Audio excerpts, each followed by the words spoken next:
জাদুটোনা থেকে বাঁচতে চাইলে সকাল সন্ধ্যা এই একটি দোয়া আপনি 3 বার পাঠ করবেন। আপনি যদি দোয়াটা সকাল সন্ধ্যা 3 বার করে পাঠ করতে পারেন, ইনশাআল্লাহ তাআলা পৃথিবীর এমন কোনো তান্ত্রিক বা পৃথিবীর এমন কোনো জাদুটোনা নাই যে আপনার কোনো ক্ষতি করতে পারবে। কারো দ্বারা এটা সম্ভব হবে না। আপনি যদি এই দোয়াটা সকালে একবার, অর্থাৎ ফজরের নামাজের পর 3 বার, এরপর মাগরিবের নামাজের পর 3 বার আপনি যদি পাঠ করতে পারেন, এটা যদি আপনি কন্টিনিউ করতে পারেন, ইনশাআল্লাহ তাআলা পৃথিবীর এমন কোনো কালো জাদু নাই, পৃথিবীর এমন কোনো কুফরি কালাম নাই যে আপনার কোনো ক্ষতি করতে পারবে। আমরা এখন দেখতে পাচ্ছি যে আমাদের প্রায় এখন ফ্যামিলিতে এই কুফরি কালামের সমস্যা দেখা যায়। যে আগে তো মানুষ লাঠি দিয়ে মারতো বা কথা দিয়ে কিছু একটা করতো বা এমনি কোনো ক্ষতি করতো, কিন্তু এখন মানুষের এরকম করে ক্ষতি করে না। একটা মানুষের সাথে একটু কথা কাটাকাটি হলে বা ফ্যামিলিগতভাবে একটু সমস্যা হলে তাকে আর হাত দ্বারা বা কথা দ্বারা কোনো ক্ষতি করে না, তাকে কী করে কুফরি কালাম করে, তাকে জাদুটনা করে, তাকে একদম ধ্বংস করে দেয়, শেষ করে দেয়। মনে রাখবেন, যারা এই কুফরি কালাম করে বা করায় উভয় কিন্তু জাহান্নামী। এদের ইমান থাকে না, এদের ইমান নষ্ট হয়ে যায়, এরা কিন্তু জাহান্নামী, মনে রাখবেন। আর এই কুফরি কালাম আবার এটা অনেকে বিশ্বাস করতে চায় না, এটা কিন্তু 100% সত্য একটা বিষয়। আর যারা বিশ্বাস করে তাদের ইমান থাকবে না, কেননা আল্লাহর হাবিব সাল্লাল্লাহু আলাইহি ওয়াসাল্লামকে পর্যন্ত জাদুটনা করা হয়েছিল। আল্লাহর হাবিব সাল্লাল্লাহু আলাইহি ওয়াসাল্লাম এত সুন্দর করে কথা বলেন, এত মিষ্টি করে কথা বলেন, তিনি আর কথা বলতে পারতেছেন না। সাহাবীরা সবাই তো অবাক হয়ে গেল যে আল্লাহর হাবিব সাল্লাল্লাহু আলাইহি ওয়াসাল্লামের কী হয়ে গেল, উনি কথা বলতে পারতেছেন না কেন?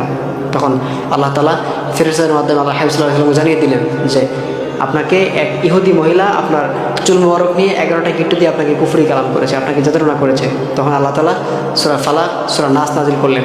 তখন যখন 11টা আয়াত করে ফু দিলেন, তখন সাথে সাথে আল্লাহর হাবিব সাল্লাল্লাহু আলাইহি ওয়াসাল্লাম সুস্থ হয়ে গেলেন।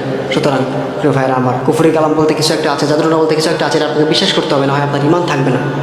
এখন বিষয় হচ্ছে, আপনি যদি জাদুটনা থেকে বাঁচতে চান তাহলে কোন আমলটা করবেন? আপনি অবশ্যই প্রত্যেক দিন ফজরের নামাজের পরে এবং মাগরিবের নামাজের পরে এই দোয়াটা 3 বার পাঠ করবেন। সেই দোয়াটা হচ্ছে বিসমিল্লাহিল্লাযী লা ইয়াদুররু মা ইসমিহি শাইউন ফিল আরদি ওয়ালা ফিস সামাই ওয়া হুয়াস সামিউল আলিম। বিসমিল্লাহিল্লাযী লা ইয়াদুররু মা ইসমিহি শাইউন ফিল আরদি ওয়ালা ফিস সামাই ওয়া হুয়াস সামিউল আলিম। আপনি অবশ্যই ফজরের নামাজের পরে এই দোয়াটা 3 বার পাঠ করবেন, এরপর মাগরিবের নামাজের পরে এই দোয়াটা 3 বার পাঠ করবেন। এটা যদি আপনি কন্টিনিউ করতে পারেন, ইনশাআল্লাহ তাআলা আপনাকে পৃথিবীর এমন কোনো শক্তি আছে যে আপনার কোনো ক্ষতি করতে পারবে, পৃথিবীর এমন কোনো তান্ত্রিক কেউ আপনার কোনো ক্ষতি করতে পারবে না। দোয়াটার অর্থটা দেখেন কতটা চমৎকার। আপনি এই দোয়াটা যে পড়তেছেন, এর অর্থ হচ্ছে আমি আল্লাহ তাআলার নামে শুরু করলাম, আর যে আল্লাহ তাআলার নামে শুরু করলে এই আসমানের নিচে, এই জমিনের উপরে এমন কোনো শক্তি না যে আমার কোনো ক্ষতি করতে পারবে।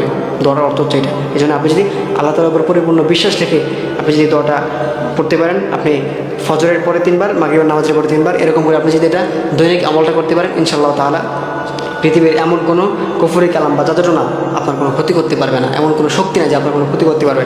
আল্লাহ তাআলা আমাদের সকলকে এই আমলটা বুঝে শোনা করার তৌফিক দান করুন, আমিন।